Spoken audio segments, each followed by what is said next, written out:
Okay, sorry. Hi, everybody. Happy Friday. It's your girl, BondyBlue, and I am back for another live. And we're going to talk about Married to Medicine today. Okay. I know I'm late, girl. I'm trying to get my shit together.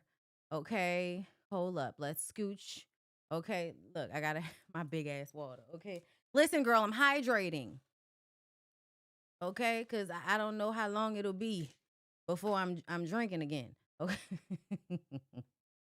Okay, I'm trying to take a break. Okay, I feel like, I'm old now. I'm retaining water and shit when I drink. So I'm trying to take a break, bitch. Oh my God.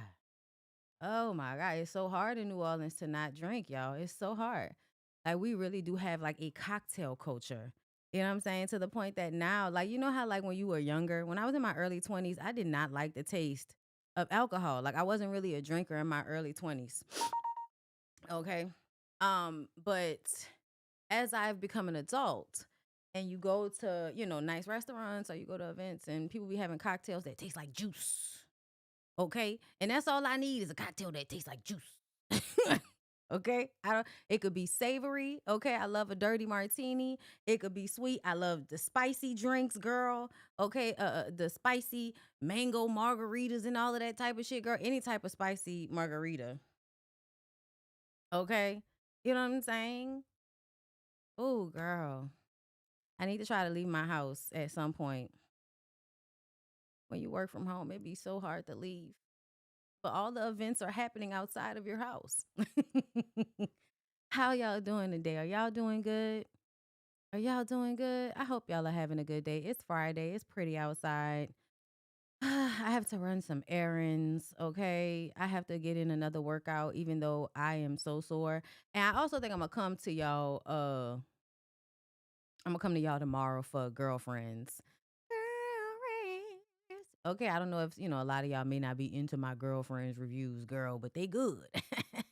Okay, we discuss some of the things. All right, sometimes you gotta go back with your old shows. Sometimes you gotta go back and watch your old shows, girl. Okay, we are returning. We are returning to childhood in some respect. Us millennial people. Okay, so we got to go back and rewatch shit sometimes because everybody's brains have grown and opened up and shit. So you got to make sure you still feel the same. Girl, I watch girlfriends back get all mad. Okay, like why y'all playing with Joan like that? Y'all disrespectful as fuck. Come on, walking in the park. Let's take a long walk around the park after dark. Find a spot for us to spark conversation, revelation, stimulation. Share our situation, temptation, education, relaxation, elevation. Maybe we can talk about Revelations 3:17. Or maybe we can see a movie, or maybe we can see a play on Saturday. Or maybe we could roll a tree and feel a breeze and listen to a symphony and maybe chill and just be. Or maybe we could take a cruise and listen to the roots, or maybe eat some passion fruit, or maybe ride to the blues. Or maybe we can just be silent. Come on, come on, let's take. I know, I want to see her in concert too. Y'all, I love seeing Jill live. Oh my God. She's like just really, she always comes on stage and it's like she could stand in one spot, but she is taking up so much space. You know what I'm saying? Like, and I think that's a gift to be like a singer that doesn't have to move around in order to like work the stage. You know what I mean? But anyway, mm, mm, the way I just sang the background vocal. Come on now. I love y'all. Because I know y'all be doing it. I can feel it through the screen that there are people somewhere watching me singing along, okay, in the moment, all right? Just like I know that there's somebody here, that bitch go singing again. It don't matter. It don't matter, bitch. I hope you're here for it all. Y'all, I've been using that have y'all fallen into the Dr. Malaxin situation? I fall into the Dr. Malaxin situation. I have both of those little balm things. I like them. I feel like I actually do see a difference when I use the new one. Like at night, yeah. Like the one I put on that I, just make your face greasy. Yeah, it does. But like it's like, girl, I was already putting Aquaphor under my eyes and around my nose. But no, I feel like, yeah. Mhm. Mhm. Mhm. Cuz I still feel tired. All right. All right, y'all, let's get into it. Okay? So, Married to Medicine. Eugene wants to talk to the men, but the men don't want to talk about what Eugene wants to talk about. And Damon is on the edge. Okay? Curtis asked, let's just make this simple, okay? I love doing shit like this. Like I feel like I'm the one woman that would just be like, can we just get a cut and dry? Are you gonna do it? Are you gonna do it? Are you gonna do it? Are you gonna do it? Like, why we gotta be doing all of this extra shit? Girl, okay, so I was Curtis in this one moment, okay? Steve said that he's not helping with the Met Gala because Mimi was excluded by Toya. Understood. Nothing else needs to be said, okay? You don't have to explain nothing to us, right? The men get massages. Steve seems to think that the men will get in trouble for getting massages. And I was like, Steve,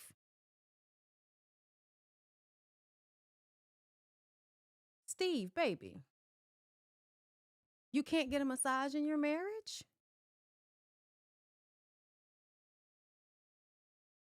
See, this is why I tend to feel like, get away from me with all of this, right? Just get away. Cause it's just so stupid. It is just so stupid.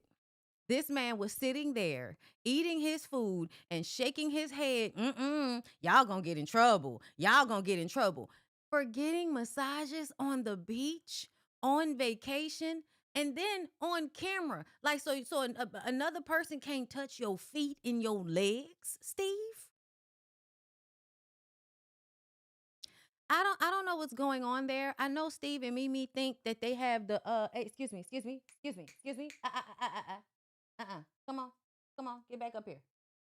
Don't go downstairs because you're gonna pee on something. Come back up here. Sorry. Is it just me, y'all? Is it just me that felt like that was just y'all be doing too much? Oh no, massa. You know what I mean? Like that. You can't get a massage, my nigga. That's wild. The women asked Angel about her dude, right? Bernard. Bernard. And she said he's just a friend. Oh, baby, you. Okay? They can't believe that he traveled on a plane to not be in the same room with her, to not be her man. And I'm like, y'all can't? You know, that pick me side really do be seeping through y'all pores sometimes because there's so many women that want to tell another woman how she's making life too hard for a man. Oh my God, you had him come all the way out here and y'all are not staying in the same room. You made him come all the way out here and y'all are not gonna have sex. To be honest, the way it seemed to me, it seemed like she didn't even really invite him like that. I don't know why it seems as if everybody feels like she invited him, but the conversation that they had felt like they had determined he was not coming. And then once she got there, he changed his mind. And she's like, listen, if the man wants to fly out here to come and see me, then let the man fly out here to come and see me. Okay? Like, I might want to get away from these bitches and go sit and talk with somebody else. You know what I mean? So he's also my friend. So it's cool if he comes on the trip and I just have somebody to be with. Women have done this before on Real Housewives of Atlanta and shit. Kenya used to bring her gay homeboy all the time. So I just kind of felt like the reason why everybody wants to make a big deal out of Angel having a spouse or a person there for her, they were going to do the same thing to Brandy. I feel like there is an energy of your man better show up for you. A man better show up for you. Listen, we going to aggravate the shit out of you if a man ain't here for you. Like that's the way it seems, y'all. That's just the way it seems, right? And it's because old school it's a lot of old school mindsets with these women. And they absolutely feel like people need a man all the time. And I just It's just annoying. That's a little, just a Quad asks, who has a perfect relationship? Of course, Heavenly raises both of her hands because, we lie for fun. King wants Quad to wait on him hand and foot. She used to be cooking every day and she got burnt out. And I say all the time, that's why you don't do all of that shit.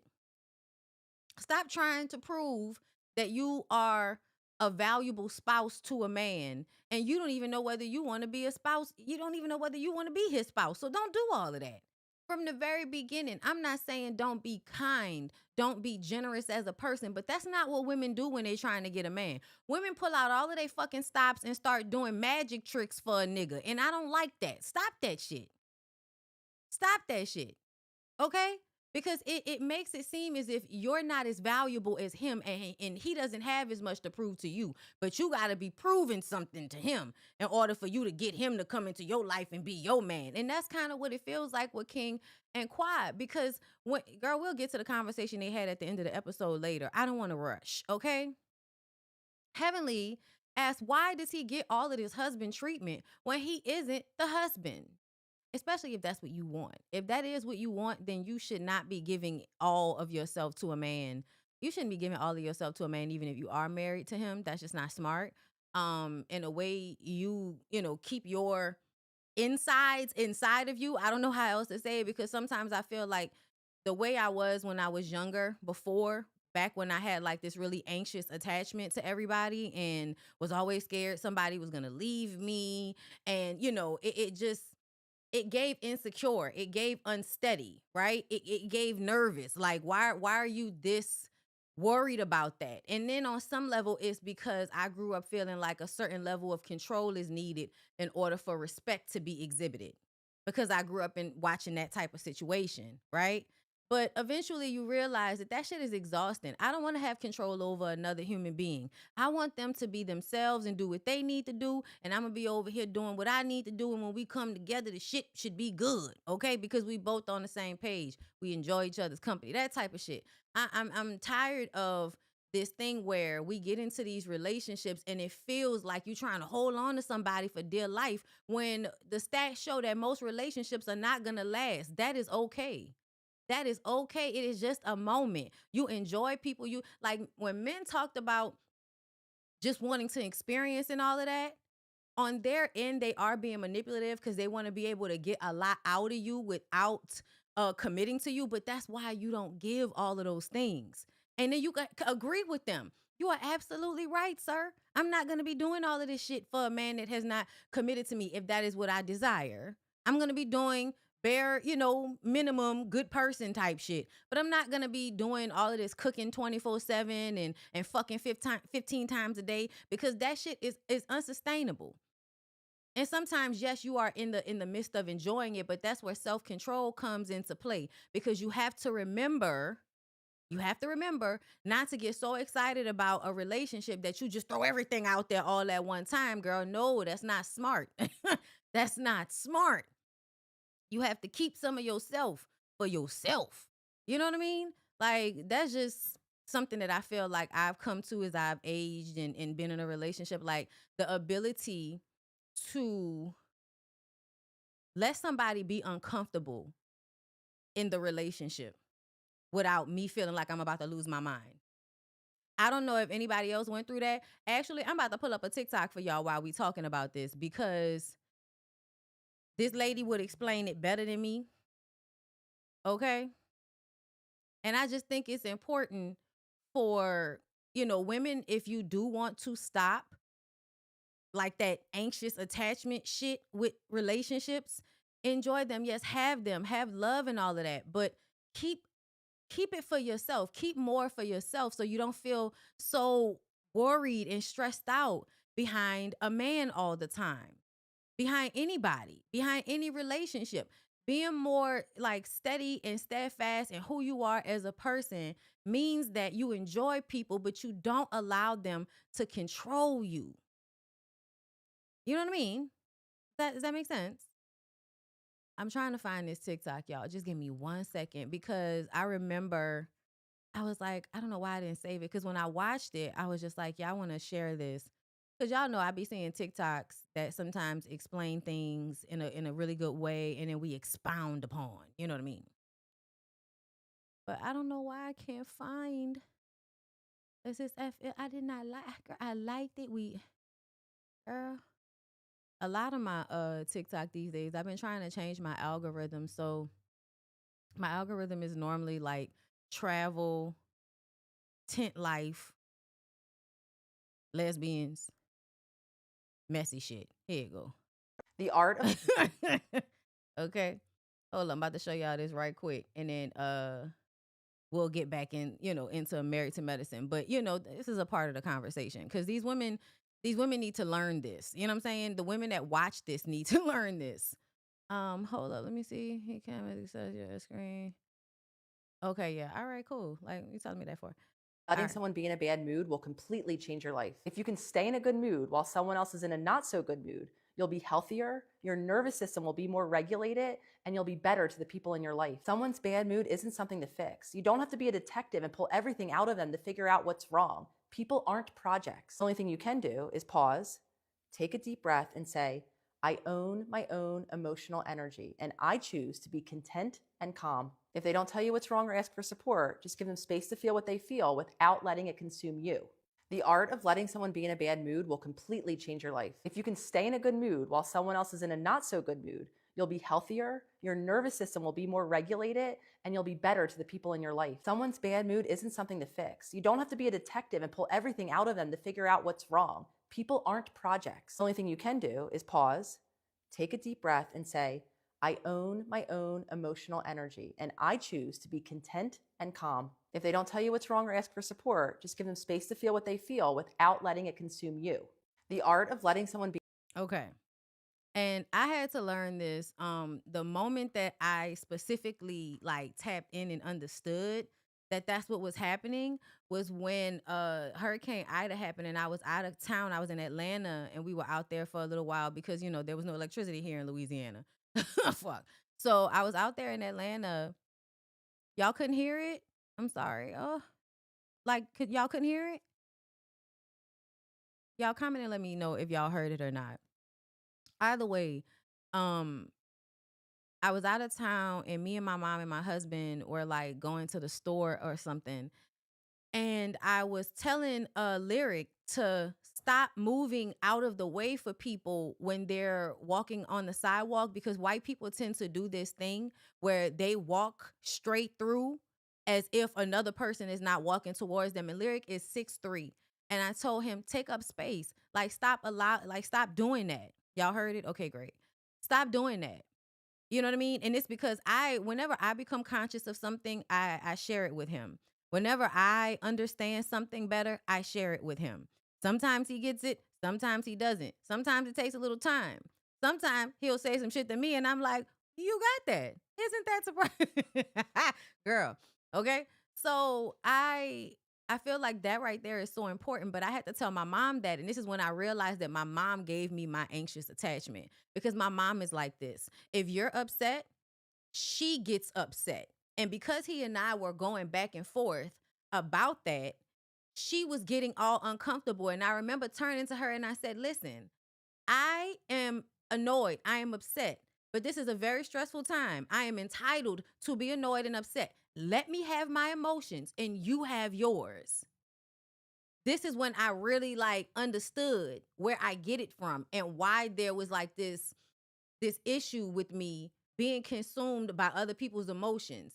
That's why what I wanted for myself was to become unmovable because I felt like I was always being pulled and pushed by other people's emotions. And we romanticize that shit and be like, "Oh, you're empathic." Yes, on some level, especially for me. But outside of that, no, you need to learn how to put a block up against other people's emotions and focus on your own. And it's a very hard thing to do, especially if you've been taught to do the other thing, which is to be hyper vigilant, ask if people are okay, inquire, be very hyper aware of other people and slight movements in their mood. And then, if they breathe too heavy, if a nigga eyes look sad, and I still do it. Like I'm still, my husband come in the door and his energy is a little down. It might take him a little while to let that wear off when he comes home. But a lot of the times, like I can see it. It's visible to me. And I will say, hey, you okay? Because I can see it. But now the ability to let him have his feelings and me still be in whatever mood that I'm in. Yes, having sympathy, being able to be of support when I'm asked to be supportive. But outside of that, your mood is your mood. And if I cannot let your mood affect me, then that's what I'm going to do. And in my mind, I had to do like a visualization in my mind, just if y'all want to know. The visualization in my mind is pushing myself away from a table. That's how I view it. That's how I view it, because it's almost like you're sitting at a table eating a plate of food and it's somebody else's food. But whatever it is, like whatever emotion, whatever is coming on that I feel like I don't want to pick up and carry with me, I will think in my mind I am pushing myself away from it. And it is something that was very like difficult over time. That's why I say it's like things that when you're changing from old ways of thinking and being to a more liberated version of yourself, it takes time because you have to like offset for the automatic thing. The automatic thing is to automatically be emotionally pulled by whatever another person is going through, especially like my spouse. Whatever you're going through, like I'm going to automatically be emotionally pulled. And no, no,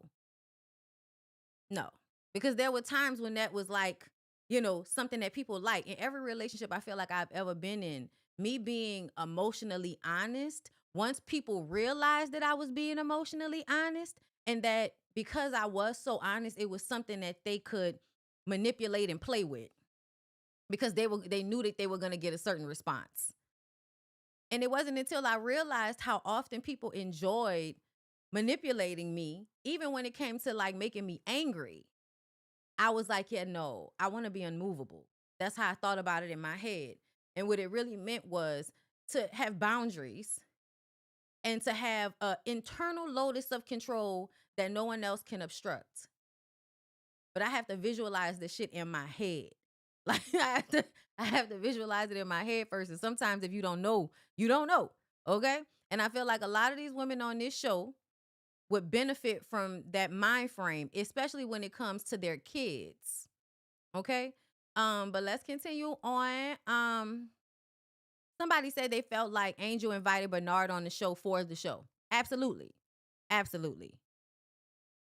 But like, so I don't see the problem. But yeah, okay. So Toya says to Quad, why don't you stop thinking about having a baby and worry about getting married or being a wife? And Quad is like, listen, I'm not thinking about being a wife. I don't want to be somebody's wife. And I feel like women are like acting as if being a wife comes with some extra security. And on some level it does. If you are in a marriage with somebody that has a good job and you're about to get on health insurance and you're about to get added to their life, their life insurance policy and all of that type of shit, right? When you're going to actually do things that mean having a business together of some sort. Absolutely, right? But also I feel like women are in a stage now where it's like it's entrapment, y'all. A lot of the times getting married for an image, getting married because you think that's what you're supposed to do, getting married because you think that elevates your womanhood, yeah, it's entrapment. It's entrapment. It's a trick. It's something that is put into women's minds in order to get them to want to be a servant, right? Because once you convince the slave that they enjoy being a slave, then it's no longer derogatory because now I love, wiping his ass and rubbing his back and all of that weird shit. Now it's my duty. It's my duty. Yeah, no. I'm gonna tell y'all like Kanye said, my presence is a present. Kiss my ass. Okay? And trust me, y'all, girl.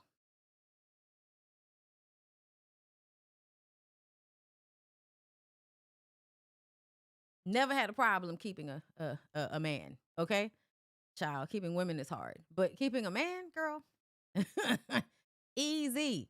But yeah, no, you can't keep no bitch. Mm-mm. And that's the problem a lot of men have. And they don't know how to deal, like, because I think it takes a certain level of self-esteem to healthily deal with how often women break up in relationships. Like you gotta have self-esteem, bitch. You can, cause Lord, all right. They'll have you like the first season of Between Women, chained to the toilet. Okay. Um, let's see. Heavenly, okay, no, Qua said that King proposed to her. She said no because she thought he was playing because he did it in his condo. Like it wasn't all extra special and shit. So she didn't take it seriously. And she shouldn't have. And I don't know why people think that he didn't actually ask her. I don't know why I feel like he did. Miss Eb 11, thank you for the super chat. Bondi, can you please be my mentor? I really need one. I love how you think. Oh, yeah, honestly, I've been thinking about that, but I feel like I would have to get some type of certification or something. I can't be up here just, taking y'all money and shit like that. And I'm not well versed in things I should be well versed in. But I'm thinking about it. And if I move to Thailand, that might become a job. And we might have to do, payments and shit, and we do Zooms and all of that. And it's okay, so tell me what the problem is, okay? And we'll see if we can work through it together. All right. Listen, we're on the clock. You paid for 30 minutes. All right. Okay. I might give you 45. Um, but yeah, no, that's something I think about. And listen, I absolutely might do that. It's just that you don't ever want to give people the wrong advice. But now that I'm older, I realize a lot of giving people advice is not telling them what to do, but leading them to what they need to do for themselves. So, I might be better at it now. But yeah, girl. So, Quad ain't thinking about being a wife, and I don't think she should be thinking about being a wife. And if she wants to have a baby on her own, I think she should purchase the infrastructure to do so and stop thinking that she needs a man in order to do any of this shit. Okay? Because in all honesty, if you was using King sperm, his sperm may not have been good enough. Okay? And sometimes, it's just about compatibility. All right? So they have couples therapy, and Mimi is making her man's plate, y'all. Like, just make the plate. Why do you have to tell us about it? Just make the plate. Like, just be of service. You don't have to tell us about it, bitch. Like, why do you have to tell us about it? Is it because you want to reinforce women making men's plates and shit? Because reinforcing that women should be in servitude mode to men. Like that, you know what I'm saying? Just those small moments like that. And that's triggering for me because I had to curse people out in my family about that shit. Like, get the fuck away from me with this. Like, in this relationship, he makes the plates most of the time. Stop fucking talking to me. I guess y'all, listen, you don't know what I do. You don't know what I do. Don't worry about what I do. Worry about what you do for yo. I didn't have to tell my mama that shit. Y'all worry about what y'all do for y'all nigga. Don't worry about what's going on with me and mine. Y'all overstepping boundaries. I didn't have to tell people, back up off my shit, man. You don't know what go on here, okay? I didn't have to Claire Huxtable, you motherfuckers. He's bringing me a plate because I cooked all of the motherfucking food. And if you don't put those misogynistic mentalities, you'll never have anybody making you anything anywhere ever, okay? Stop fucking playing with me, bruh. Hey, you know what I'm saying? You'll be at the house all week doing everything. Nigga be home for 2 days. And doing shit for you, and y'all at a family function, and not somebody want to tell you what you need to be doing. You old hoes need to keep y'all servitude model of relationship to y'all motherfucking selves. Okay? I do. I do. And guess what? He has a really great woman. He a good man, Savannah, but he has a great woman. A great one. Okay? What else is going on? Cause y'all be working on my nerves. I had to deal with that like in the first, first few years of my relationship and my marriage and shit. Like this mentality of people thinking that I'm so lucky. As if he's not. As if he's not. I'm lucky. He's not. Because I talk and I have a personality and shit. Okay? Yeah, y'all, people, it be your own people. Okay? I used to be looking at them motherfuckers like, oh, it's hey Brittany, but hey Lyric. Calm the fuck down. Okay? Like, So they were playing a game. Eugene is always giving unsolicited advice. Eugene said, I don't remember giving none of you motherfuckers advice. Okay? And it seems that he really wasn't giving them advice. He was telling his wife what to do. The clips that they used, that wasn't him telling other people what to do. That was him telling Toya what to do. Get off the phone. Stop talking to them. Okay? Just like my husband did to me. Okay? Stop talking. Get off the phone. Niggas love to tell you to shut up. I swear. I swear if they got a good moment to tell you to shut up, they can't wait. Okay, I shut up. That's fine. I'm gonna be quiet. Then I be quiet for too long. He be like, "Why are you acting like that? Don't be telling me to shut up." Who is most likely to turn a simple disagreement into a full blown fight? Scott said Boat to represent Simone. But I feel like it's all of them. Okay, it's all of them. All of them are more likely to do that. The only person I feel like that's not likely to do that is Jackie. Jackie minimizes everything, right? Because Jackie is a master of stoicism. Okay, it's a way to project her classist elitist attitude. Anyway, who is most likely to call out the wrong name during sex? That was a messy ass question, and everybody thought Toya. Everybody thought Toya. It's Toya. Eugene looked like he was upset about that. Eugene, stop playing. You ain't upset about that. Okay. Who is most likely to have a secret private life and heavenly put up Jackie? Let me tell y'all something. I don't know what's going on, but it's been a few I like to listen when people, when people trying to give you the low. And to me, it's been a couple of times that Heavenly has put it out there that Jackie be over there like living a life that don't nobody know about. Like Heavenly continues to kind of put a spotlight on the way that Jackie be over there concealing what's actually going on in her life. And I was just kind of like, I wonder, because y'all know I think that if Jackie was born just 10 years later, she would have been a lesbian. You know? I think black women have a very hard time with queerness. I don't know, why. They are literally on the outside of, of every ideal, right? But, you know, girl, questions only God will have to answer one day. Okay. Um, then the counselor comes in for the men to talk to like this male counselor, which was really good. And Simone tells King to tap into his less chauvinistic side. They had to kind of shoo her away, but she was not wrong. And out of all the men, Simone's husband is one of the least. I feel like we can say Eugene and Cecil are probably the least problematic husbands when it comes to like being chauvinistic or, just saying the most outlandish shit. Now, Cecil is like a representation of why a lot of women want a certain type of man because they don't want to be tired because the man is letting them do everything or pay for everything. They don't want that. And so the response is that the man has to basically be a misogynist because that's the only way he's going to have enough pride to not be in my pockets. But I feel like what we've learned is that that's not the case. That's not the case at all because you also have to worry about a man who has money trying to make sure that you don't have any so that you're stuck with him. And that's not any of these women.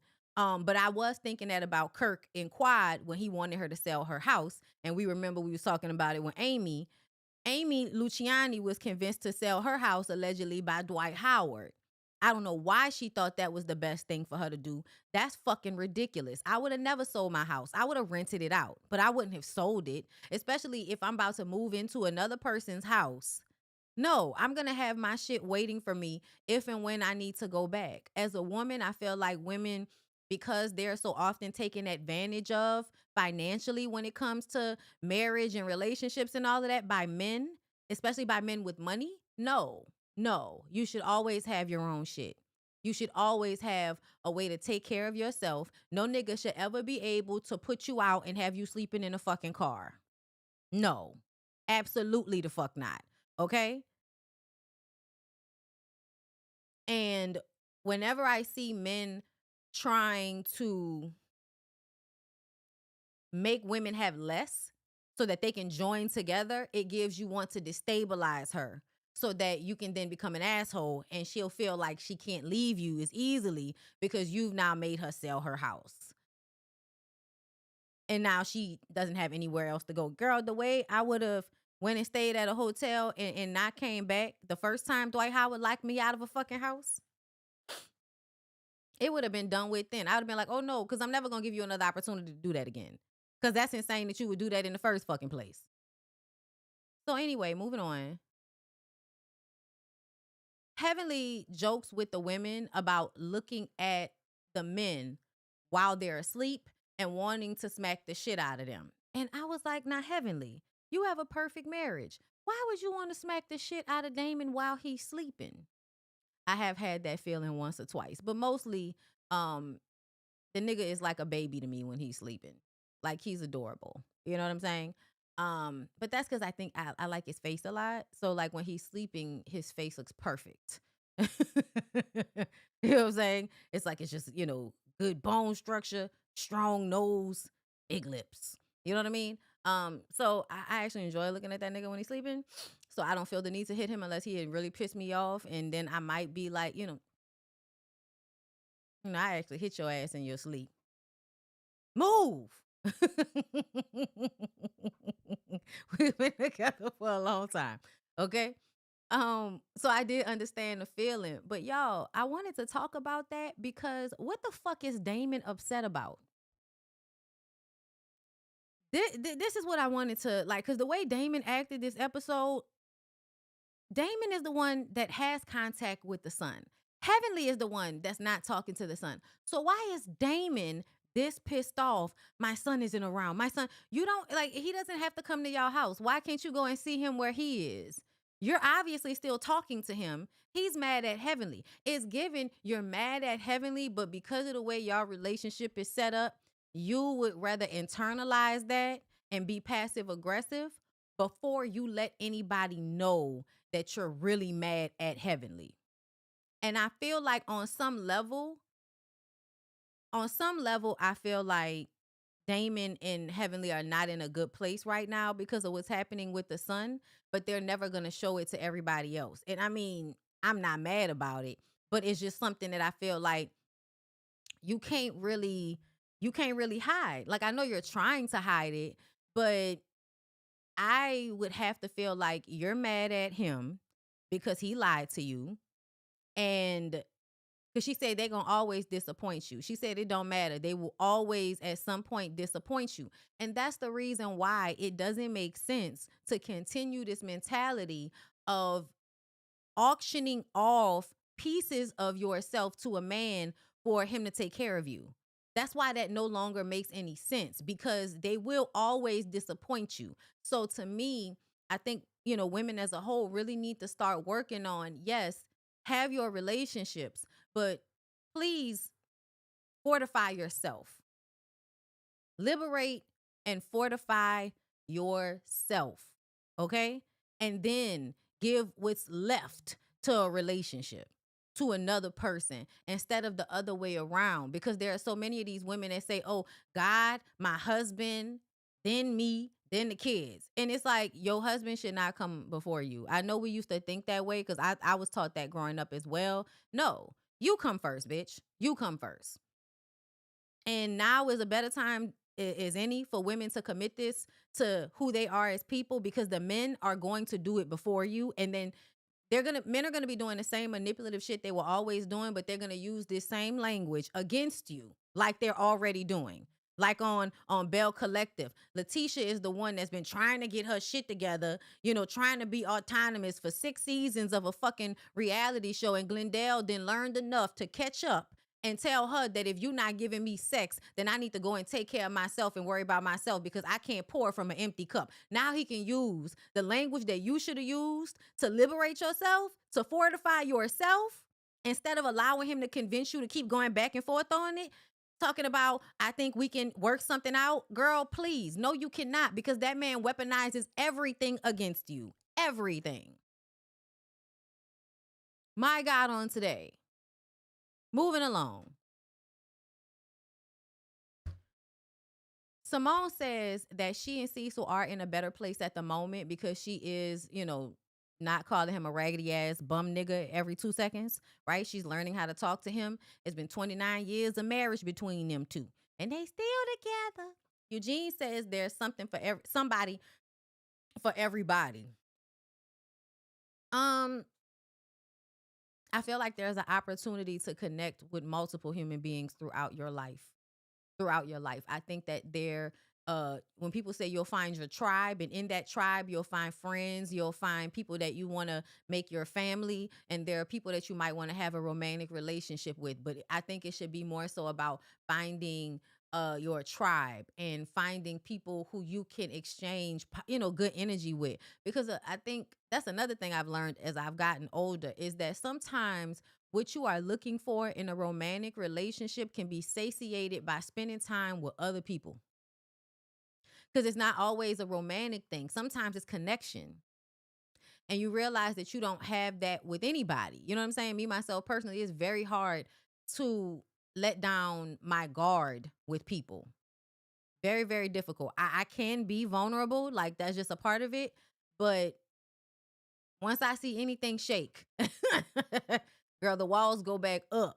You know what I'm saying? So I understand it being hard to connect with people and exchange that energy like that. But when you do, like, it can be really fulfilling to like have your really good friendships that you have, and you have a good time, and you know what I'm saying, you go home and masturbate, you know what I mean? Or you have niggas that you can call for dick but that you're not in a relationship with. Like, that's always fun. You know what I'm saying? Like, go out with your friends, have an amazing time, and then call a nigga on the way home. Okay? It's called door dick. All right? Text them. Where are you? What are you doing? Give him at least an hour notice and get you some door dick. In the morning, send him on his way. All right. All right. Call you next time. All right. You know what I'm saying? You got to rebuild. You got to rebuild. Oh my God. Eugene, yeah. So yeah, Eugene. I get what you were trying to say, but I feel like we should not. My mama told me a story one time about a woman she was friends with, or whose hair she used to do. And that woman was always talking to her about, I wish I had somebody. I wish I had somebody. And that was something she was always talking about. And then my mama would say to her, you'll find somebody. You'll find somebody. And then eventually that lady died because there was a big flood in the east and she drove her car into a canal. And my mama said that never left her, because it was one of them things that showed her that you don't always find that person. You know what I'm saying? You know what I mean? You don't always find that person that you think you're gonna find. So that's why I feel like it's way more. It's way more. How do I say this? It's a better way of life to live when you understand that you're having a journey. There's not like an exact destination, and to enjoy your life as it's happening versus I need to find a man. I need to get married. I need to have a kid. Because every time you accomplish these things, you think you're going to be in some bliss forever. And that's not what happens. Right. So it cheapens the moment when you put all of this intention behind it, instead of just living your life and searching for what gives, other things that give you fire or that make you feel passionate. Because you don't want to waste your life not doing things because you were waiting on a partner. And that's what I mean, because you could be gone tomorrow. And that's why I feel like you have, you know what I'm saying? You got to be happy within yourself so that you don't have that type of thing. You know what I mean? Do hobbies, have friends, do shit, enjoy your life regardless. And again, door dick, girl. All right? They don't have to be there forever. Stop thinking they need to be there forever. um, it's not prudent. It's not prudent. That might have been a better word. Anyway, so Eugene was saying that there's somebody for everybody because he felt like that nobody is going to want to deal with Toya. And he was specifically made by God to be partnered with her. And I feel that. I do feel that. I feel like sometimes people are meant to teach each other something. And sometimes that lesson is through a marriage or through a relationship. but it doesn't always have to be that way because I feel the same way. I feel the same way about my marriage that like Lyric, having a certain type of family, like his mom being the strong woman that she is. That's why like he deals with me great because his mom is a very strong personality. Okay. And in a good way, right? Not in that like, my mom was trash way. Like, nah. Okay. Mimi speaks on how difficult it is on her marriage raising their son Stevie, and she worries about his safety growing up with special needs as a black boy. And she needs her husband to reassure her. So it is great that Steve is the type of husband that he is because it's very much needed because she needs to hear that she's being a good mom and those types of things. And I totally understood that all of the women were emotional in this moment and I was emotional with her. I can say that that's one of the things that I actually thought and had a great fear behind when I was younger and thinking about having kids was like, what if one of them is special needs? And because of the fact that I had family members that were special needs, I knew how much work that was. And I knew how, child, when I would have to go to Volunteers of America to visit, the family member that was special needs, how uncomfortable I used to be, how chaotic the energy felt in the room with the, with people that are disabled. And it's something that throughout my life I've consistently been trying to like work through because I don't want to be like that. Like I don't want to be so uncomfortable. I want to really be able to connect with anybody. But because we would go and then, it would be people like just making noise or throwing things or, drooling and shit. Like it was just all kinds of shit happening and it was just a lot. You know what I'm saying? Yes, it's expensive too. It's expensive. Um, but yeah, it's a lot. It's a lot. Like my aunt passed away and my cousin became my dad's responsibility. So like it was at one point where she was living with us and she had Down syndrome. And she's like, a 50-year-old woman. And she would do like shit like you could have got up and used the bathroom, but you wanted to just do this. So she shit in the bed one time. My mom has to change all of these shitty ass sheets and shit like that. And my mom is like, listen, I work, I have Brittany, I have Christy, I can't do this too. You know what I mean? Because my dad was working. So there is a level of responsibility that would have to be on her. So they had to put her into a home and then we would visit her and bring her all of the stuff that she needed. We would go to the store, get her all her peppermints and stuff that she would like and would bring it to her and spend time with her there. And it was something that I used to kind of just feel really uncomfortable, about, but knew that it was the right thing to do. Right. So yeah, like that was something that was on my mind. And I honestly, I think about it often. Like if I had gotten pregnant, if maybe I would have had a child with special needs. And not to say that, you shouldn't want your children no matter what, but honestly, I don't know if I would have, like I said, I probably would have abused my children if they weren't special needs. So that's why I was just like, yeah, I think that for the people that happens to, it's very difficult and it's not for everybody.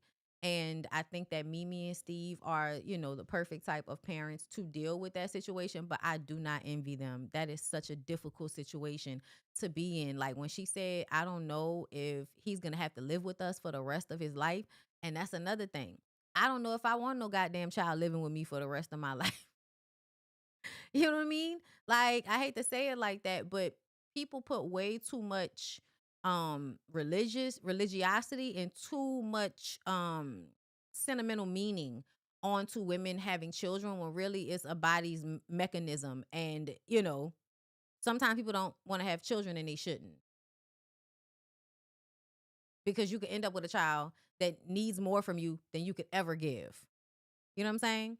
That's just such a tough situation to be in. But I send them all the light and love and patience that they can have because I know that when people have patience with their children, they eventually grow up and are capable, especially if you got it early on, send them in all of the therapies that they need. It's something that you can work with. But when she talked about grieving what you thought your child would be, that's another thing that's so difficult to deal with. You know what I mean? My God, on today, like my heart just breaks for people because I know how difficult that is. But I feel like I will hope that when people are, that's how I know that bitch Krishan is abusing that fucking baby. Okay, that's how I know that bitch Krishan is abusing that baby. I don't give a fuck what y'all say, that raggedy ass motherfucking. I can't stand that bitch. I can't stand her. I don't think she doing right by that baby. I don't. And y'all talking about, I saw somebody in the comments talking about she need to go get another DNA test to prove that he is the father. I'm like, she don't want to take that baby nowhere where there are doctor's equipment, bitch. She don't want to take that baby nowhere where there's doctor's equipment because they might take him from her. Anyway, where was I in all of this shit?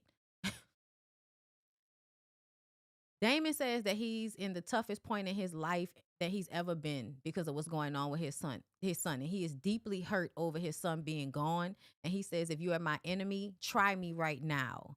And that's when it was like this threat thing. And I was just like, are you going to fight somebody, Damon? You're going to fight somebody if they say something about your kid? Like, I want you to deal with your feelings and your emotions because, to be honest, like, y'all kids are adults. Like, I get it, right? And I mean, I get it. I'm not a parent, but I know how much my mom worries about me. And I feel her energy, right? Like, I feel the constant worrying. And I get it because I worry about her in the same way. She old now. She old and she be out here living her life. And yes, I worry about her safety. You know what I'm saying? In the same way that she might worry about mine, because I think that, like, that's the beauty of life, is that when you're an adult and you're capable, your child is small and they need you to help them. And then, if you did right by them, you'll be old and then need them to take care of you in the same way in some capacity, right? And, I get it, but I also feel like y'all don't know how to let go of trying to control y'all's children. That's another thing.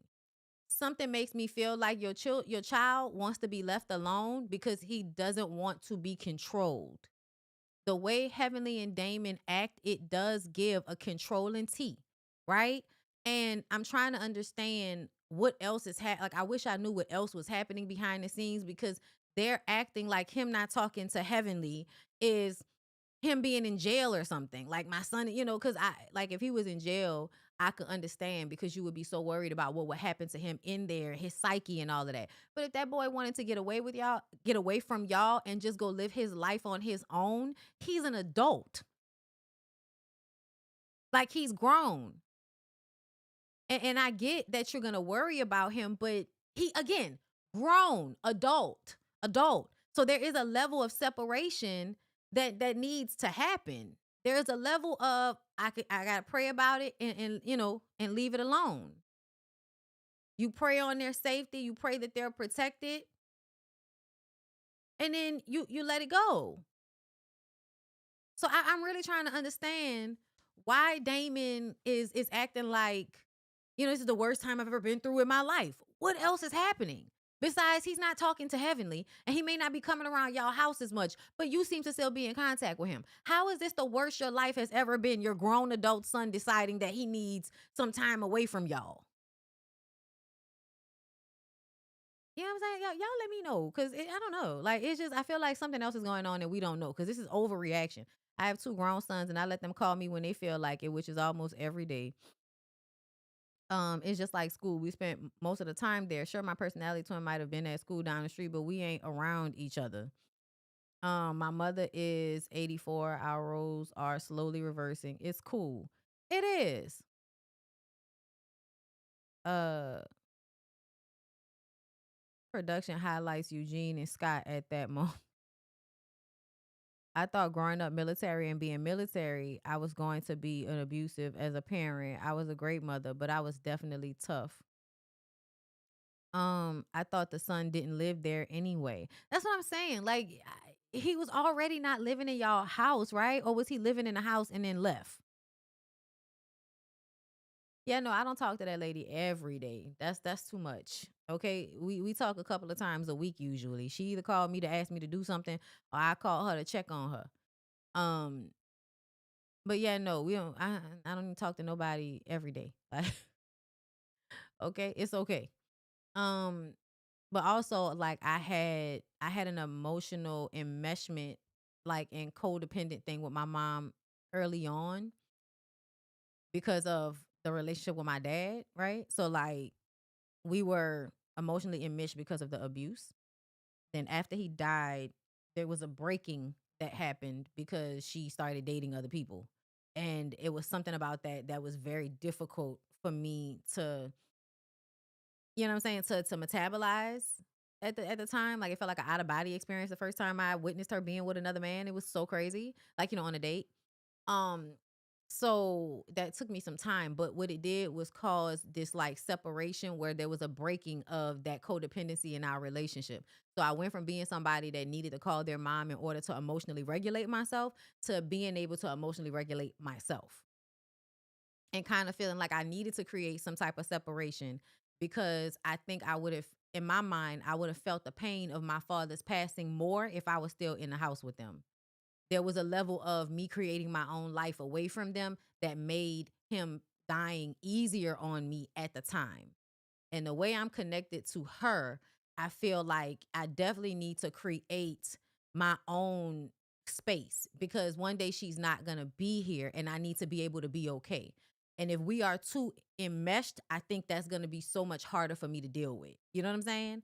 And also, like I said, there was a level of codependency. So a lot of what happens now is me exercising the ability to say no when I don't want to deal with something, because before I felt like I couldn't, right? So that's why I don't do it. But I do understand that other people have different relationships with their moms where that's not the situation. Um so anyway, Damon is on one, and I want to know what else is going on behind the scenes. Simone talks about worrying about Michael. Angel is telling the women that you have to, do like the Bible says, and let them go. And Heavenly is like, Angel, I know what you're trying to say, but it's easier said than done. Like, I get all of that, and it was also a you don't understand. And I'm like, doesn't Angel have kids? Why wouldn't she understand? Doesn't she have kids? Why wouldn't she understand? Like, a person can't think in their mind, eventually I'm gonna have to let my child go out into the world. Like, you gotta let your child go to school. Shit can happen at school. I used to think about that shit. Like, oh, cause shit used to happen to me at school. Racist shit, fights, all kind of stuff used to happen at school. And I remember one time thinking to myself, oh my God, if I had to put a child in a school in New Orleans, how I would be like, do I need to go down to this school with a gun? Like, like, you know what I'm saying? Like, y'all saw that story of that little girl that was being bullied and she got into a fight, and the 12-year-old girl, and now she, is dead because the fight, I guess, she had a head injury that caused her to eventually pass. Y'all remember that? Yeah. See, that's the type of shit that I would be worried about. That's the type of shit that I would be worried about. And it would be me going to jail, because I would be going down. Like, as soon as I hear something and y'all not doing nothing about it, let somebody be fucking with my child at a school and y'all not doing nothing about it, I'm showing up to this motherfucker every single day, and I'm on whatever you on. I'm on whatever you on. I'm on whatever you're on. See, I don't even have a child and I'm getting upset. I'm sorry. See, like, girl. So I feel like when you do have them, there has to be an exercise along the way to be able to let them go when the time comes. I think people, and I've noticed that too, like when we were having that conversation about staying in a child's place, there's this idea that when children are children, they're in this stagnant age where they're a child, instead of understanding that, yeah, they're a child, but they're not stagnant. They're doing this, they're growing up, they're gaining more information. You know what I'm saying? Like, so you can't feel like, oh, I don't want to have conversations about this, or I don't want to deal with this. You need to stay in a child's place. That's not how this works. It's just not how this works. And to me, like, that's a part of it. This idea that you can always protect your children from the outside world. No, no. In order for them to have the best life they could possibly have, you're going to have to be able to let them go, and let go of control. I know it's hard, but I don't know what other way you expect to raise children to become adults. I don't know how else you expect for it to happen. It ain't that fucking hard. Like, I know I ain't got no kids, y'all, but come on, come on, come on. Everybody has to eventually let your kids go on about their business and not be, are you okay? What you doing? Where you going? Every 5 fucking minutes. Um, Simone talks about worrying about Michael. Angel is saying having, okay. Contessa asked if Bernard is having a good time, and Angel was like, I didn't ask him. And there is this like thing. Contessa is I don't know why Contessa is so worried about Bernard. I almost feel like, Contessa, are you doing that weird thing Contessa, are you doing that weird thing that when you're like attracted to somebody, you always wonder about like what relationship is going on with them because it's a way to counteract what you're thinking about them? Like I was just like, why is she worrying about Bernard? Nobody's worrying about Bernard. I feel like we didn't even see Bernard. We didn't even see Bernard after he showed up. So why is Contessa, even Scott had to turn to Contessa and be like, like, why are you all excited like this? What is going on? I almost feel like Contessa, do you want to fuck them both? What's happening, Contessa? What's happening? You're just hyper aware of that man, and none of us are hyper aware of that man, not even Angel. What's going on? If there is no ring, he's a friend. Angel, what is that? Angel, what is that? Like, what is that about where you feel like I don't want to be in a relationship with this man because he's not coming with a ring? And so if you're not coming with a ring, you're just my friend. I don't know why, but it feels like then you don't want to marry that nigga. If he has to come with a ring, that means you don't want to marry that nigga. I don't know why, like just be like, he's just my friend, girl. He not the type. He not the type. Like I understand Angel is in a mindset of having a certain, expectation of what she deserves as the woman that she is, right? Come correct, be, intentional and all of this shit. But it's like, girl, why would you want a man who you don't even like that to come with a ring? And I think it's because it proves that you are a woman of value every time a man wants to marry you. That's what another situation. And like again, we're from the same place. So I already know what it is. Being a wife means that some nigga out there chose you, which means as a woman that makes you more valuable in the eyes of the patriarchy. And so when she said several men have proposed to me and all of that, that's another thing. Several men have wanted to trap me, girl. Several men, right? And if you're not trying to trap me, then I'm not trying to fuck with you. And I'm like, well, that's just bullshit. You're not trying to fuck with him, period. So, but she keeps saying he's just her friend. She keeps saying that he's just her friend. And so I feel like that means that don't nobody need to have no expectations of her doing anything either. And that's the thing I don't like. This pressure for her to do something with him because he flew all the way out. Girl, who gives a fuck? Jamaica ain't that fucking far away. What is that? A 4-5 hour flight? Maybe. Yeah.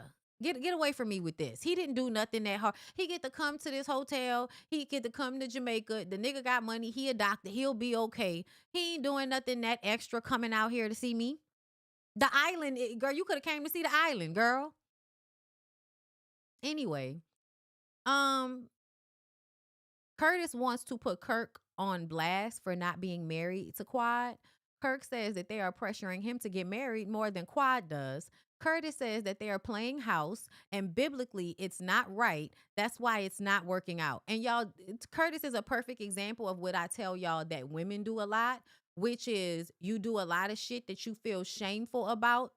And then instead of dealing with the things that you feel shame about, deconstructing it and giving yourself some grace and realizing whatever happened, girl, that was your journey. That's what happened. Okay. But no, you collect shame and decide that I'm just going to go to God. I'm going to ask God for forgiveness for what I did. And then once God forgives me, I don't have to do any other work but judge other people and tell them that they need to get right with God. Okay? That's all y'all do.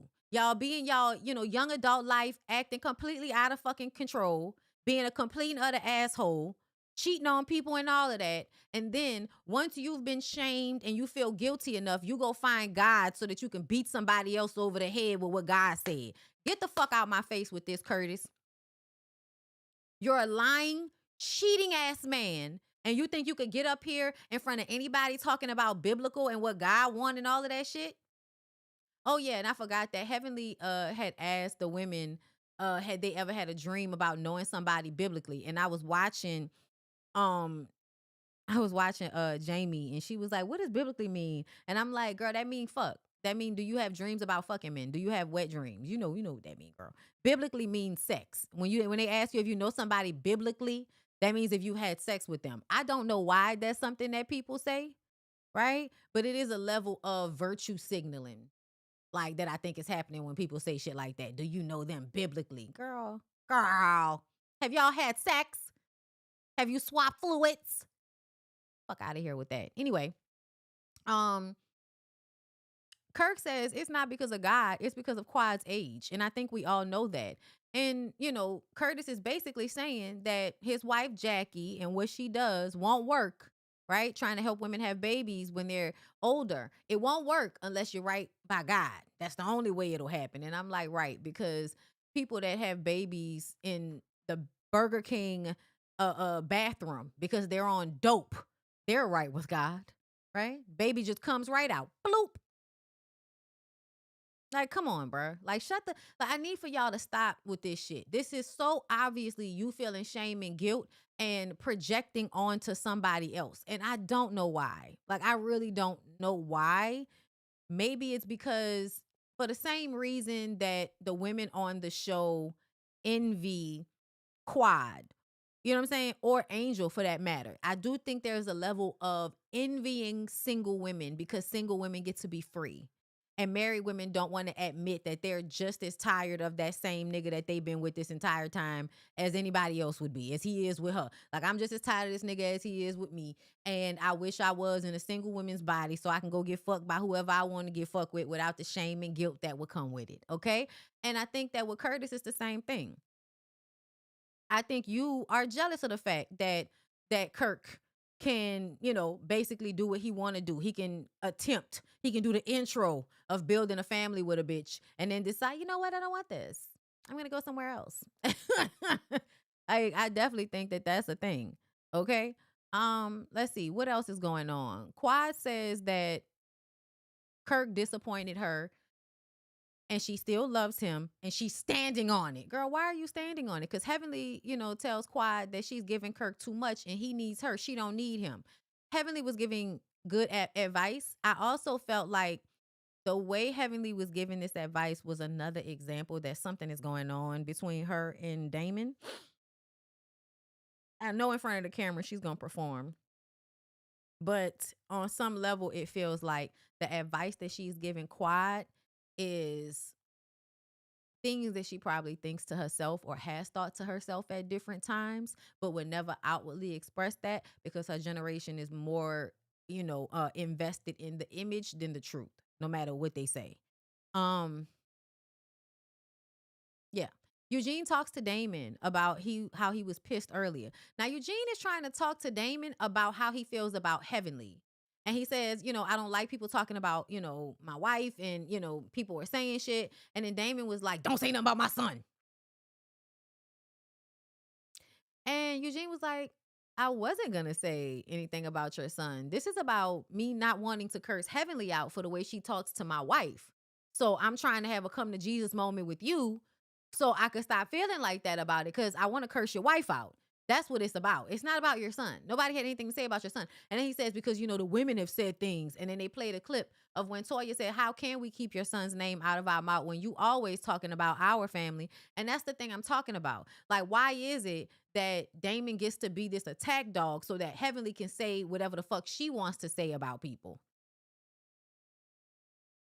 I don't think I can, I don't think Heavenly has said anything about anybody's kids, but she do say whatever she want to say about y'all husbands. She absolutely does say whatever she wants to say about y'all husbands, which is low key why I feel like if Eugene wants to shade Heavenly, he needs to just find a smart way to do it and shade her when he feels like it. But I think he understands that if he shades her at any given moment, it's going to open a can of worms because she doesn't have self-control. So she's going to go to hell on him. And when she goes to hell on Eugene is going to have to go to hell on her. And then Damon is going to have to get involved.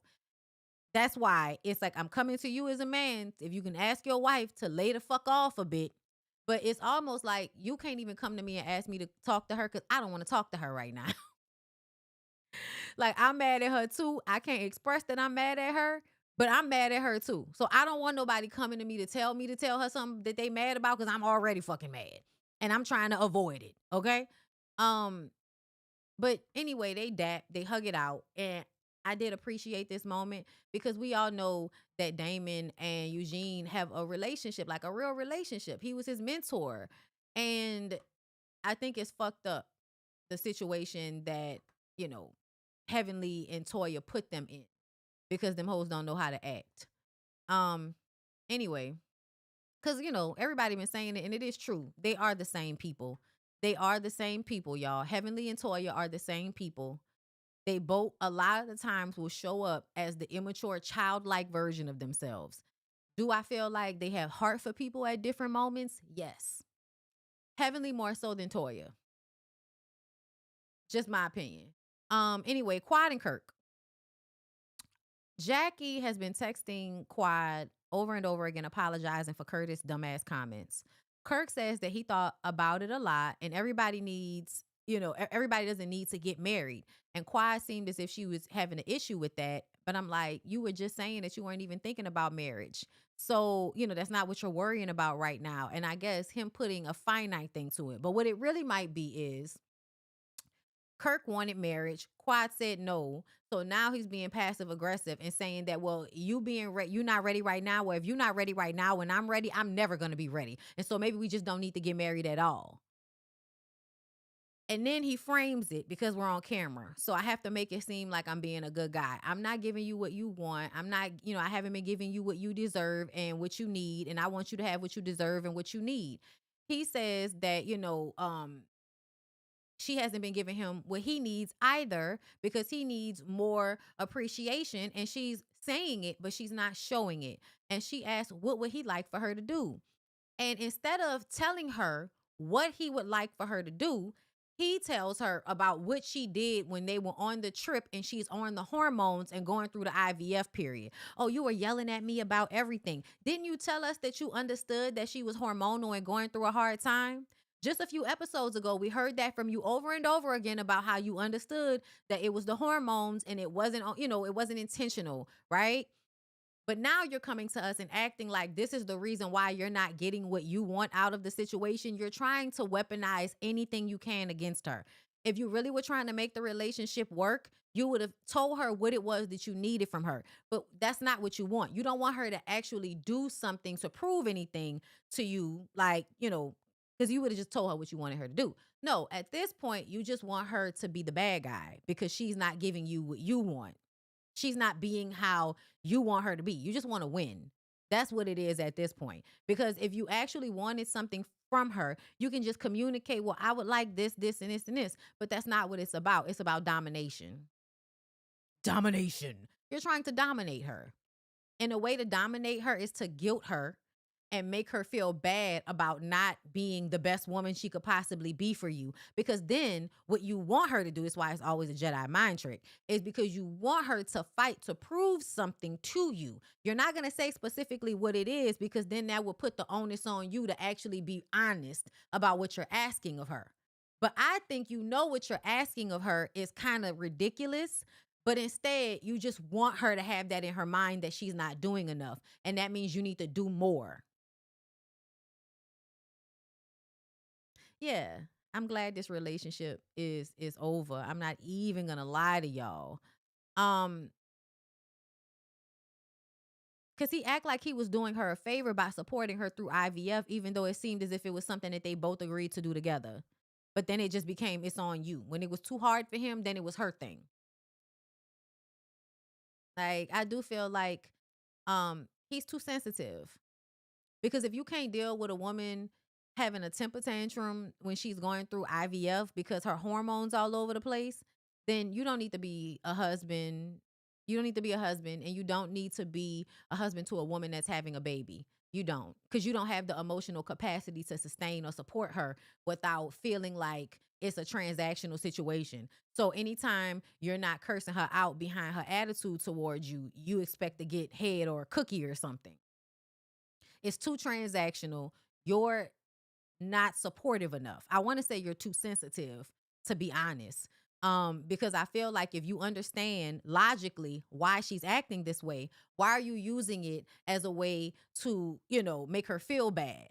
Why are you using it as a way to say she's not doing what she needs to be doing for you when you recognize that it was because of the hormones that she was on? Like, yeah, you're Jedi mind tricking. And she really should just be like, okay, well, if you don't think the relationship, is worth working on, if you don't want to get married, that's perfectly fine. We just don't have to be together. We tried. It was a great run. Have a nice life. Simple. Simple. And even if you like you have that feeling inside, girl, save that for yourself in the shower. Save that for your therapist and a good Judy you can trust. Maybe your mom, okay? But you don't need to know that. This is not one of them situations where you're going to, damn, Gina, I'll marry you. Are you happy now? Damn. Like, no, girl, we're not gonna do that. We're not gonna do that. I think Quiet is still working on herself and she needs to do more work. And that work needs to be being happy with being alone and making the ideal life without having a permanent partner. That's what I think the goal should be. The goal should be being happy and having an optimal life without a permanent partner. And the reason why I say that is because if you think that you're going to get this permanent partner, you're going to be waiting for it. You know what I'm saying? You're going to be waiting for it. When I think, you can get dick, because that's the thing. You're going to find men that you enjoy having sex with or having, a good time with. Does not mean they should be a husband. Does not mean they should be the father of your child. Doesn't mean that. So I'm not telling women to be out here being lonely. I'm just saying that you need to compartmentalize better. You need to get better control of your emotions. And you need to be able to enjoy people without owning them, possessing them. That's what I think. I think as a woman, if you want to have a baby, you need to get the help to do that, the infrastructure to help you have that baby, the people that's gonna help you after the fact, nannies, schools, how much money it's gonna cost you. I think Quiet is doing very well for herself, so I think she's capable of taking care of a baby all on her own, as long as she has family and friends that are also going to be a part of that journey with her. And that's a conversation she would have to have with them ahead of time. Like, are you going to be helpful? Are you somebody I can count on to be around and help with the kid? And not to put it on them as a responsibility per se, but I think, you need a community. So you need the people that are going to show up as aunties and uncles and, surrogate family members that are going to help you and build community. That's what you need. And then if a man comes along and you want to fuck him, you fuck him, you wear protection. And if you want a relationship with him, then you have to figure out if that's something that he's capable of, if that's something he wants. If not, then move on. It's too much being hyper focused on finding a man before you can have the things you want to have in life. And that's why I feel, don't do that. So I think that Quiet need to just go ahead and do what she want to do. And in that moment when she calls him sassy, see, men are sassy now. I don't know why she said that. It almost seemed like they edited something that he said out. And then that was put there and it made it seem like, like you being homophobic. Because, technically, when you calling a man sassy, people perceive it as homophobic, like you saying he's gay. But really what I feel like is what you're saying is he's weaponizing his emotions. That's what I really think it is. You're weaponizing your emotions against me. But I also feel like, why do women need to be bending themselves into motherfucking pretzels trying to come up with words to describe what the fuck we mean? Sometimes I feel like sassy is appropriate. You're a little snippy. You got a little attitude. Okay? So that was basically it. And there was something else that happened on social media that I want to take a look at before I get off of here. Y'all were asking me if I'm gonna do a BondyBlue show. I don't know. Like I said, I have to go run some errands. I have to, I have to get my workout done. So I don't think so. I don't think so, girl. Like, what is there to talk about that I haven't talked about this week? We'll see how I feel after I'm finished doing what I gotta do, girl. Because I've just been feeling tired this week. I think it has something to do with the time change. But the time change, like the weather going up and down, girl, I'm getting old. Be tired. Let me see if I can find this heavenly post. Like, girl, I'm so right now. Um.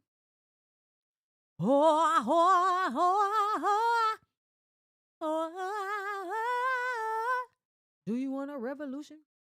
I say, do you want a revolution?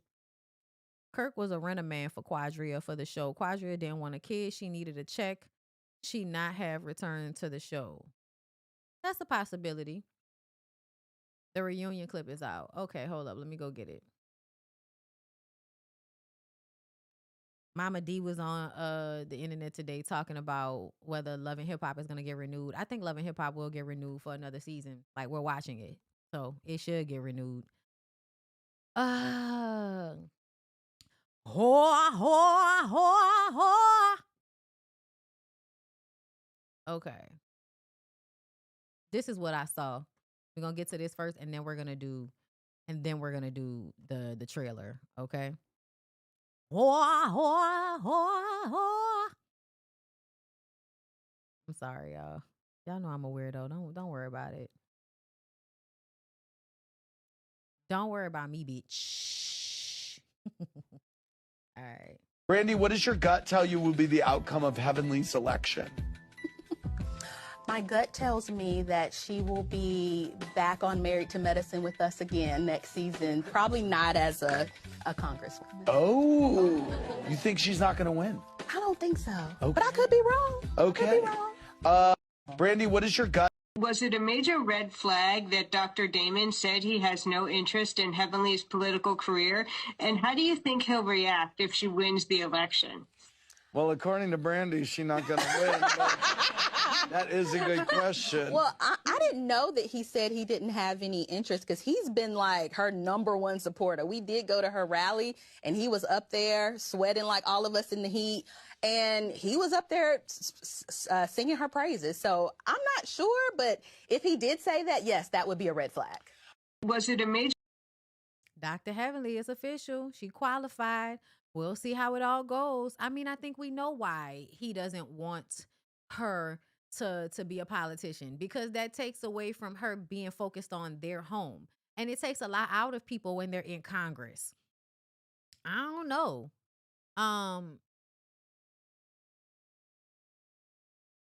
But yeah, girl, I was reading Erica's comment. She said, wait, aren't politicians regular people who have access to a full range of emotions and decide one day they want to enter politics? When did politicians get assigned regal and proper labels? Y'all love when representatives like Jasmine Crockett drag people, but Dr. Heavenly isn't fit. There is no school to get certified to be a politician. Politicians are regular citizens who want to see a change in their community. Fuck out of here, Brandy. Ooh. Yeah, y'all know how I feel. I don't like when reality stars and people that are like directly in entertainment in such a way become political people. And that's just because it just always seems like that doesn't translate well to me. I'll use Ronald Reagan, terrible shit. He was an actor. Trump, reality show person, terrible shit. Okay? There are some other people that, wanted to be, entertainers and also then get into politics, and it didn't work out great. It just didn't work out great. So, but again, I feel like if anybody can work outside of that stereotype that y'all don't do right by people as, reality TV people getting involved in politics or actors getting involved in politics, I think Heavenly, a smart Black woman, would be the person to actually be good at the job that people thought she wouldn't be good at, right? So I'm kind of on both sides of it.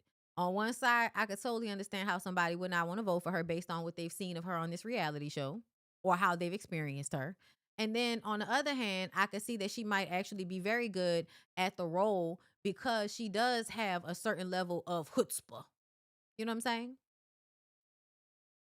And I think Brandy feels the way she feels because she doesn't like Heavenly. She feels like Heavenly is unhinged. And if you can't handle a group full of women, arguing on a reality show without going to hell on them, how are you going to be able to handle not going to hell on your constituents? I think that was the point. But also, again, different settings, right? You know how not to go to hell on the people at your dentistry office. Maybe. Curtis apologized for his comments. Quad and King appreciated the apology, but still pointed out how it was judgmental. So that's not it. Why is it not up here yet, girl? Where did y'all see the trailer?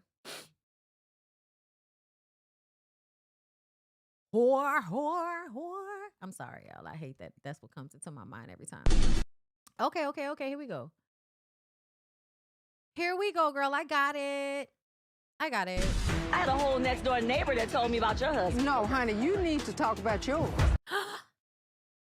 Seems like he lost interest. You guys are talking to my ex? Yeah, girl, because they ain't your real friends, girl.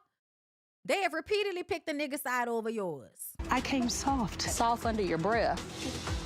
Is this all about the Met Gala? All the Met Gala. That is crazy. I apologize for my delivery.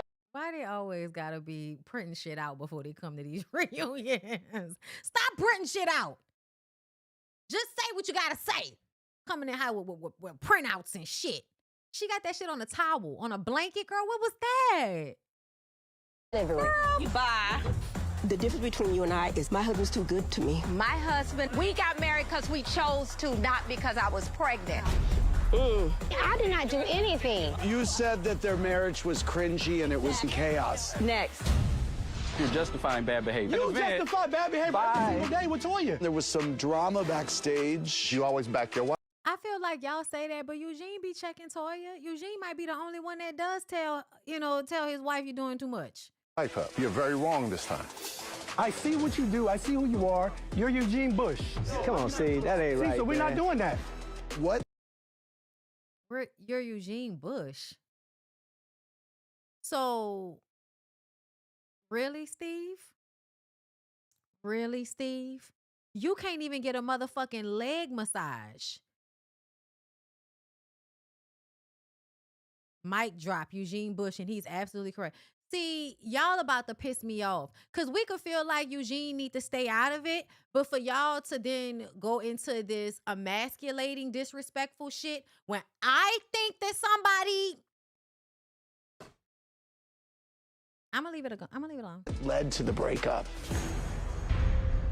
That has a special need. Let's be very fucking clear. Let's be very fucking clear. On Married to Medicine, every single woman that has a husband is in charge of that nigga. We might want to still do this, this before the 2000s patriarchal bullshit where y'all pretend like the niggas are always in charge of the girls and all of that. But every single woman worth her salt is more in control of the shit than she actually wants to give credit for. A woman is always taken away from her own shit to give to a nigga. So in marriages, that is usually what's happening. The woman is going to act like the man is doing more and he has more power than he actually has. And the woman is going to shrink herself. So when you get up here and act like Eugene is a bitch because he defends his wife, none of y'all niggas are as strong as y'all wives. If that's the case, every single nigga sitting up there on the Married to Medicine, including you, Steve, should have your wife's last name. If that's the case. If that's the case, everybody need their wife's last name. Because all of y'all women are more impressive than y'all. The only one that might not be is Toya and Eugene. Eugene might be more impressive than Toya if we take looks out of the equation. But ain't none of y'all stronger than y'all wives. So I don't know why. What do you mean?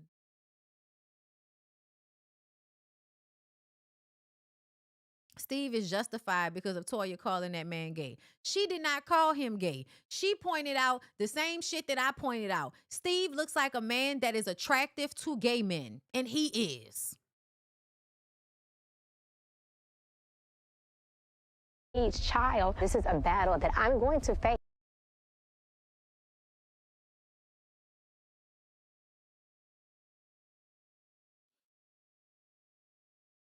My entire life.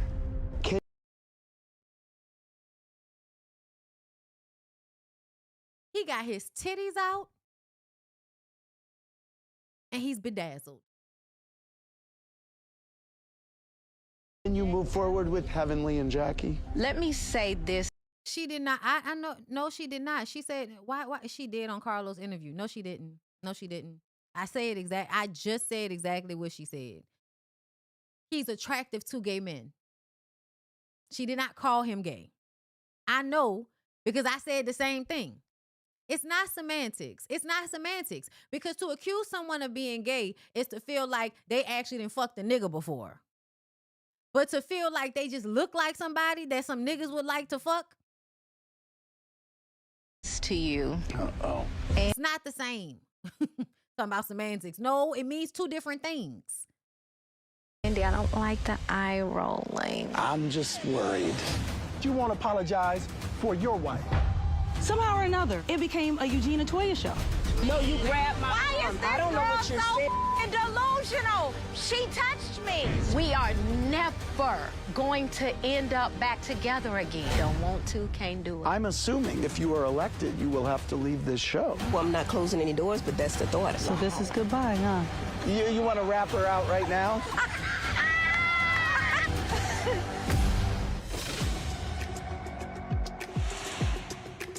I'm excited. Let's run it one more time. I had a whole next door neighbor that told me about your husband. No, honey, you need to talk about yours. Seems like he lost interest. You guys are talking to my ex? I came soft. The only thing I will say is that Eugene does not need to get involved and fight on Toya's behalf because Toya got her own back. Toya aggravating as fuck. She go at people all on her own. She don't need like Eugene to come in and protect her all the time. But I do understand, like I said before, to be the spouse of somebody in this situation is difficult because yeah, you do want to just stay out of it. But sometimes the shit they say about your spouse is gonna piss you off. Like it is what it is. So if the worst we can say about Eugene is that he defends his wife, then who the fuck, what? Soft under your breath. And that's, yeah, and I hope Brandy was talking to Contessa because Contessa do that. Contessa was saying a whole bunch of little slick shit under her breath and then smiling and raising her voice a couple of octaves. Is this all about the Met Gala? All the Met Gala. That is crazy. I apologize for my delivery. Bye. The difference between you and I is my husband's too good to me. My husband, My husband is too good to me? You mean a husband that lied to you about your son going to jail? I imagine that there might, because come on, bro. You can't tell me you not mad that nigga lied to you for what, 2 years about your son being arrested. And I know a lot of y'all say y'all don't believe that, but why would they lie about it? Like, I just don't understand. Like, y'all think everybody be lying. I don't know why. Maybe they do be lying, girl. I don't fucking know. We got married because we chose to, not because I was pregnant. Get us some on. I did not do anything. You said that their marriage was cringy and it was chaos. next. You're justifying bad behavior. You justify bad behavior every single day with Toya. There was some drama backstage. You always back your wife up. You're very wrong this time. I see what you do. I see who you are. I feel like Curtis needs to shut the fuck up because essentially, Curtis, you just mad because Toya said that you put your hands on her hips. You pulled her down and you know, she wasn't the only woman whose hips you were touching. And it wasn't a lie. Curtis is still mad about that. And you need to get over it because it was the fucking truth. It was the truth that you were touching women on their hips and that you pulled Toya down on your fucking lap. You are one of the most creep niggas on the squad. You are the nigga that we think is cheating amongst all of the other men. You're the one that we think is out fucking other people on Jackie. So for you to be sitting up here telling Eugene something, I just really want Curtis to shut the fuck up. Like, I get it, y'all. I'm cool with Steve and Eugene going back and forth because their wives have had beef. They got to go back and forth. It is what it is, okay? You're Eugene Bush. Come on, see, that ain't right. So we're man. not doing that. What led to the breakup? That has a special needs child. This is a battle that I'm going to face my entire life. Can you? Somebody in the comments says she acting like it's a death sentence. It could be for her. It could be for her because having a child that can't control their impulses and it just starts hitting people as he gets older and bigger, if Steve is not there, that can absolutely become an issue for her. It's not a death sentence, but there are far worse things than death. Prolonged, fucked up life is far worse than death. You move forward with Heavenly and Jackie? Let me say this to you. Uh-oh. Andy, I don't like the eye rolling. I'm just worried. You won't apologize for your wife. Somehow or another, it became a Eugene and Toya show. No, you grabbed my Why arm. is this I don't know girl what you're so saying. delusional? She touched me. We are never going to end up back together again. Don't want to, can't do it. I know she talking about Heavenly, but I'm not gonna say I wish she was talking about Cecil, because I don't even really want Cecil and Simone to like divorce. I just want them to create more separate lives so that she could not feel so encumbered. I just want them to create more separate lives, but I don't think they need to divorce. Assuming if you are elected, you will have to leave this show. Well, I'm not closing any doors, but that's the thought. So this is goodbye, huh? You want to wrap her out right now?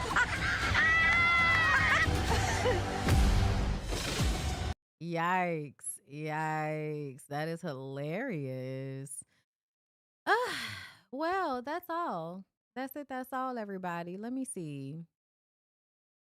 Thank you, Stacy M, for the super chat. Hey, Bondi, love you and your content. You are unbiased in your opinions of these celebs, whether you like them or not. Thank you. I really try to be.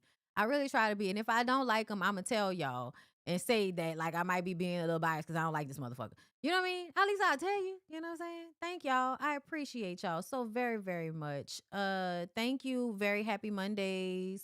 Okay, I think that's from the last show, but thank y'all for the super chats. I appreciate y'all. I also appreciate everybody that's been sending to my Cash App. Okay, thank y'all so very, very much. If y'all meant to send something to me for my anniversary last week and you couldn't, you can go ahead and try again. I think it might be able to come through. I'd appreciate it. Thank y'all so very, very much. Y'all make sure y'all have a good day, girl.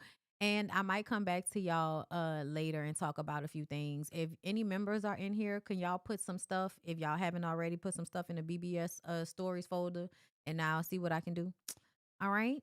I love you guys. Bye.